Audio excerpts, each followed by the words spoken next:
અમદાવાદ શહેરમાં ભારે વરસાદને કારણે અનેક નીચાણવાળા વિસ્તારોમાં પાણી ભરાઈ ગયા છે। ખાસ કરીને થલતેજ શીલજ રોડની બંને તરફ ભારે વરસાદી પાણી ભરાઈ જવાને કારણે વાહન ચાલકોને ભારે હાલાકીનો સામનો કરવો પડી રહ્યો છે।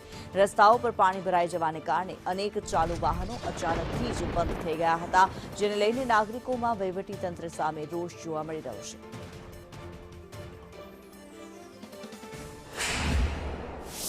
વહેલી સવારે અમદાવાદમાં વરસાદ વરસ્યો ને વરસાદ બંધ થઈ ગયો તેને લગભગ દોઢેક કલાક જેટલો સમય જે છે તે વીતી ચૂક્યો છે, પરંતુ પાણી શહેરમાંથી ઉતરવાનું નામ નથી લઈ રહ્યા। આ દ્રશ્યો જે દેખાઈ રહ્યા છે થલતેજ શીલજ રોડ છે ત્યાંના આ દ્રશ્યો છે।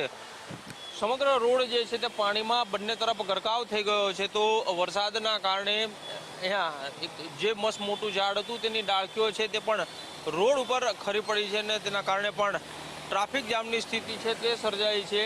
કેટલાક વાહનો જે છે તે આ પાણીમાં બંધ પણ થઈ ગયા હતા અને તેને ફરી ધક્કા મારવાની સ્થિતિમાં વાહન ચાલકો આવી ગયા છે। ત્યારે અમદાવાદ મહાનગરપાલિકા દ્વારા જે પ્રી મોન્સૂન કામગીરીના દાવા કરવામાં આવ્યા હતા અને તે તમામ દાવા છે તે પણ આ પાણીમાં ગરકાવ થતા નજરે પડી રહ્યા છે।